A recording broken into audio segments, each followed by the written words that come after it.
ये तस्वीरें पूरे देश को हैरान करने वाली थी। 2014 के लोकसभा चुनाव से पहले पीएम नरेंद्र मोदी वाराणसी में रोड शो करने निकले थे, जिसको देखकर ऐसा लग रहा था कि मानो पूरा वाराणसी सड़कों पर उतर आया हो। हर तरफ पीएम के लिए दीवानगी दिख रही थी। ये तस्वीरें वोटों में भी तब्दील हुई और नरेंद्र मोदी यहां से करीब 4.25 लाख वोटों से जीते। 2019 में एक बार फिर नरेंद्र मोदी ने नामांकन से पहले रोड शो किया तो जनता की दीवानगी उनके लिए वैसे ही दिखी। लेकिन वाराणसी की इस तस्वीर को विपक्षी दल बदलना चाहते हैं, इसलिए प्रियंका गांधी ने भी बुधवार को वाराणसी में रोड शो किया। बनारस में आसानी से तो कुछ नहीं बदला, न लोक जीवन, न दर्शन और यहां तक कि पल पल बदलने वाली भारतीय राजनीति भी यहां लंबा ठहराव लेती है। 1991 में बीजेपी के शिरीष चंद्र दीक्षित को वाराणसी ने अपना सांसद चुना, तो उसके बाद बस उन्हीं को चुनते गए। शिरीष चंद्र 4 बार यहां से सांसद रहे। 2004 में वाराणसी थोड़े से बदलाव के मूड में दिखी और कांग्रेस के राजेश कुमार मिश्रा को जीत दिलाकर दिल्ली भेजा। लेकिन यह बदलाव वाराणसी को रास नहीं आया और 2009 में फिर से बीजेपी को भरोसा दिया। भरोसे की इस पतंग की डोर को 2014 में प्रधानमंत्री नरेंद्र मोदी ने थामा। 2019 में भी नरेंद्र मोदी वाराणसी से भरोसे की कसौटी पर खरे उतरना चाहते हैं। लेकिन इसके लिए क्या पैमाना वाराणसी में 5 साल का विकास होगा? नरेंद्र मोदी ने वाराणसी में सांसद रहते ऐसा क्या बदलाव किया कि जनता उनको दोबारा यहां से चुने? संवाददाता धीरेन्द्र पुंडीर 2014 लोकसभा चुनाव से पहले भी वाराणसी गए थे। एक बार फिर वो बदलाव आपको दिखाने के लिए वाराणसी में है, तो कैमरे की नजरों से आप वाराणसी में 5 साल का बदलाव देखिए।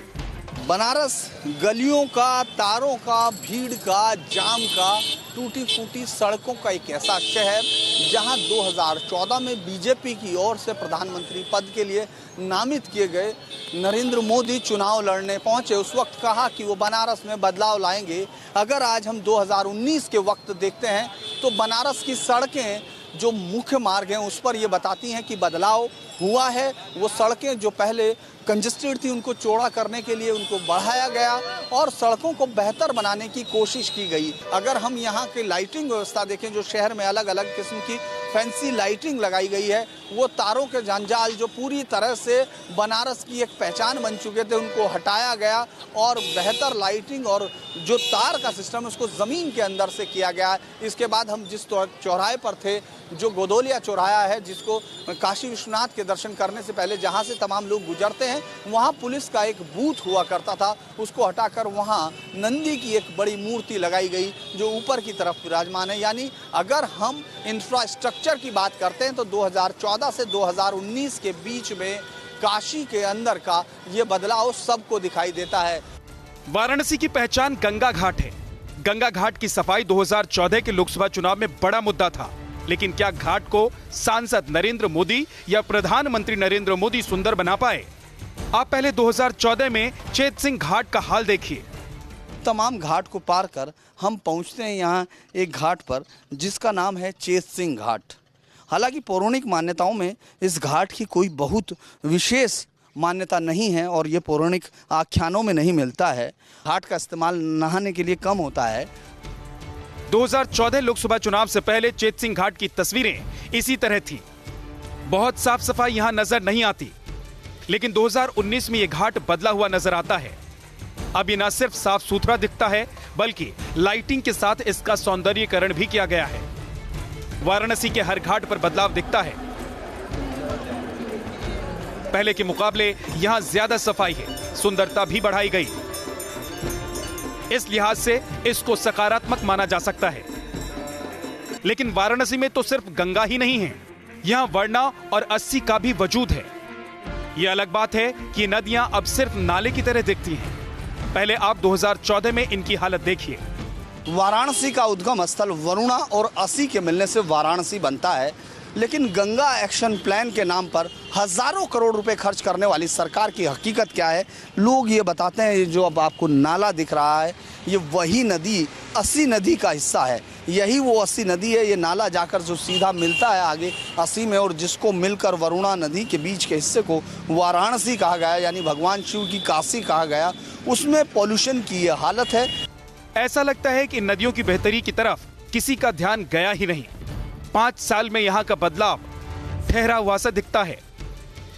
हम यहाँ जिस जगह पर हैं अस्सी का ये नदी तो नहीं, यहाँ नाला ज़रूर है, और जो लोग हैं वो यहाँ हमेशा से इसको नाले के तौर पर देखते रहे। उनको लगता है कि ये नाला ही है उनके सामने, लेकिन जो पौराणिक मान्यताएं हैं उसमें अस्सी एक नदी थी जो वरुणा नदी से मिलकर संगम को वाराणसी कहा गया, जो कि पुराणों में भी वर्णित है। लेकिन यहाँ एक सीवेज प्लांट भी था, आपको बराबर में दिखेगा, जो 5 साल पहले भी हम इस नाले को इसी तरह देख रहे थे। आज भी ये नाला उसी तरह है। हाँ, उस वक्त सीवेज प्लांट भी उसी समय बंद था, आज भी सीवेज प्लांट की वही हालत है। बचपन से आपने कैसा देखा है इसको? नहीं, बचपन में तो हम लोग के समय में तो था नदी।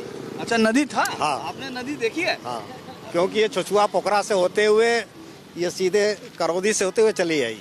अच्छा, चलिए। लेकिन इधर धीरे धीरे 15-20 साल से ये नाला में तब्दील होता चला गया, होता था। जितने मकान बनते गए सब सीवर का पाइप डालते गए, सब नाला में तब्दील दिया। 80 को नाले में 80 को नाले में चेंज कर दिया। अच्छा, ये प्लांट तो 10 साल से बंद है। कोई आपको लगता नहीं ये बदलाव हो जाना चाहिए? कुछ तो होना चाहिए था, या धीरे धीरे हो रहा है? धीरे धीरे देखिए, बदलाव तो बहुत हुआ है। अच्छा, और जहाँ तक पूरी उम्मीद है कि बदलाव हो जाएगा। आपको लगता है मोदी जी कर देंगे? हाँ, कर देंगे है ना? एक दिन साफ देखेंगे आप, साफ देखेंगे, है ना? आपको यकीन है? बिल्कुल यकीन है। हम लोग यहाँ हैं, छोटा सा एक जगह है, इसको जो लंका, उससे जिस नाले या नदी के दूसरी तरफ लंका है। लंका है, हाँ। यही बंटवारा था बस, इधर 80 इधर लंका। तो 80 और लंका के बीच ये नदी थी। नरेंद्र मोदी ने प्रधानमंत्री बनने के बाद सफाई को अपना मिशन बनाया। इसी मुहिम का असर भी देश भर में देखने को मिला। लेकिन बनारस के हालात हैरान करते हैं। गंगा की सफाई के लिए भी मोदी सरकार में अलग से मंत्रालय बनाया गया था, लेकिन 2014 में जो गंदे पानी के नाले गंगा नदी में जाकर गिरते थे, अब भी वो सिलसिला जारी है।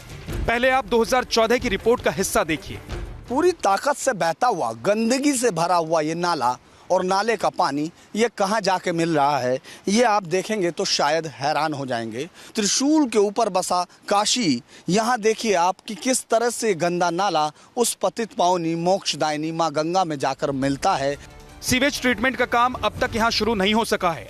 हर दिन सैकड़ों टन गंदगी जाकर गंगा नदी में मिलती है।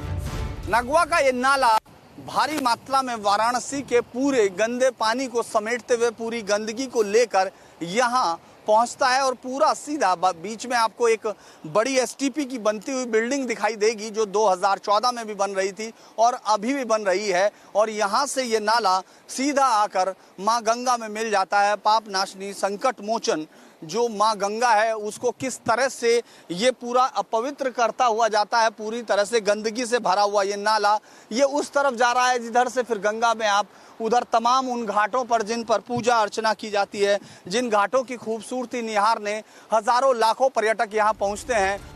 इन तस्वीरों को देखकर लगता है कि वाराणसी में कुछ नहीं बदला, लेकिन बदलाव तो है। ये बदलाव शहर की सड़कों पर दिखता है, गलियों में दिखता है। 5 साल में आए फर्क को 2014 के हालात से समझिए। 2014 में टूटी सड़कों के साथ गलियों में तारों का जाल था।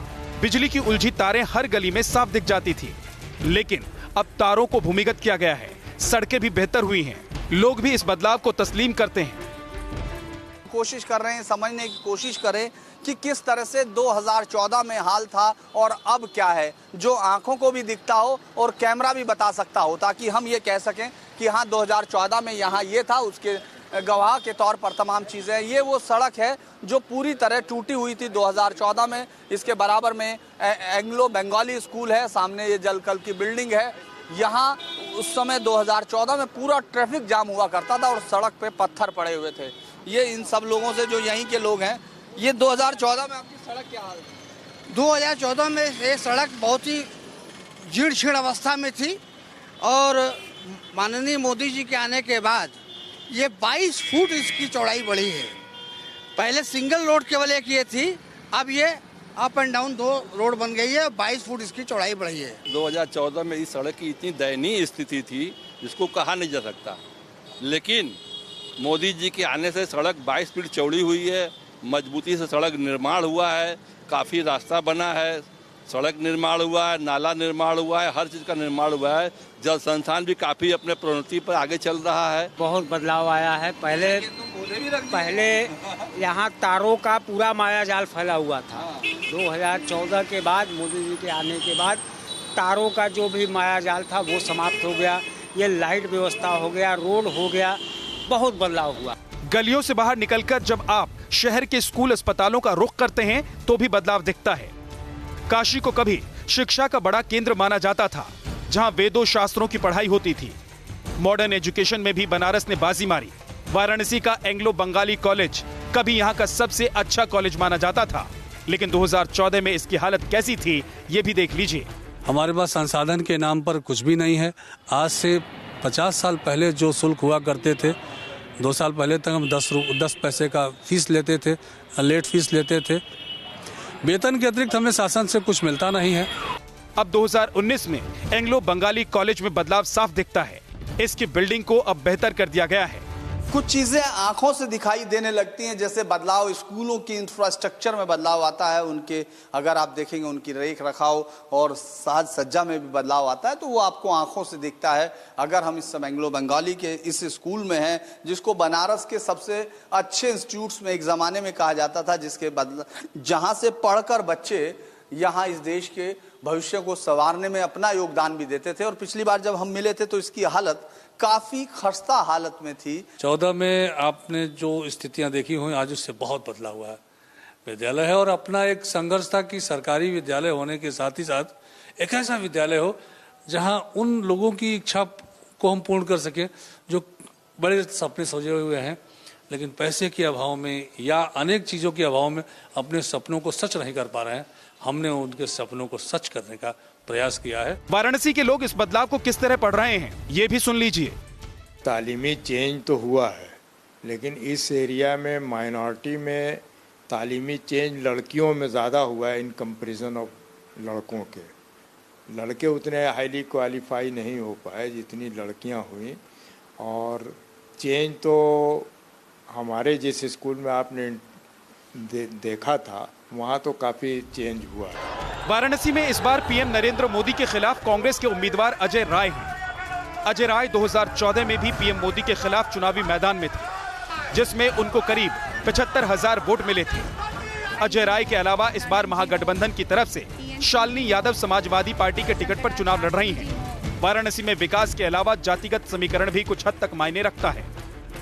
वाराणसी में करीब 18 लाख कुल मतदाता हैं, जिनमें से ब्राह्मण वोटर 2.5 लाख, मुस्लिम 3 लाख, वैश्य 3.25 लाख, पटेल 2 लाख, भूमिहार 1.25 लाख, दलित 1.5 लाख, यादव वोटर 80,000 बताए जाते हैं। माना जा रहा है कि इस जातीय समीकरण को साधकर बीजेपी विकास के नाम पर फिर से बाकी पार्टियों पर भारी पड़ रही है। लोग क्या मानते हैं ये आपको सुनवाते हैं। यहाँ लोकल इलेक्शन में तो बीजेपी की पोजीशन 2014 से बेहतर 2014 से बेहतर है। लेकिन बनारस की पोजीशन तो आपको मालूम है कि डेवलपमेंट के नाम पर हर जगह खुदाई हो रही है।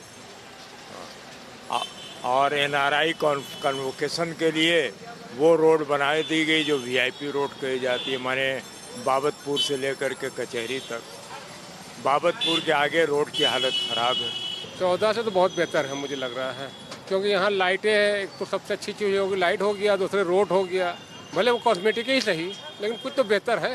अरे बदलाव तो सब दिखा रहा है, नल बन रहा है, सीवर बन रहा है, क्या पाइप नहीं लग गई, अब क्या चाहिए? अभी क्या चाहिए अब? अरे इतना मेट्रो बन रहा है, नाव चल रही है, नाव भी चल, मेट्रो मोदी जी निकाले वाले हैं, मेट्रो बनारस में ही है, और सुविधा मिले हम लोग के। अब ऐसे बड़ी सुविधा क्या चाहिए? 5000 साल पुराने शहर वाराणसी में इस बार राजनीतिक बदलाव होगा या नहीं, ये काशी वाले 19 मई को तय करेंगे, जब यहाँ वोटिंग होगी। वीडियो जर्नलिस्ट हरीश शर्मा के साथ धीरेन्द्र पुंडीर, न्यूज नेशन, वाराणसी।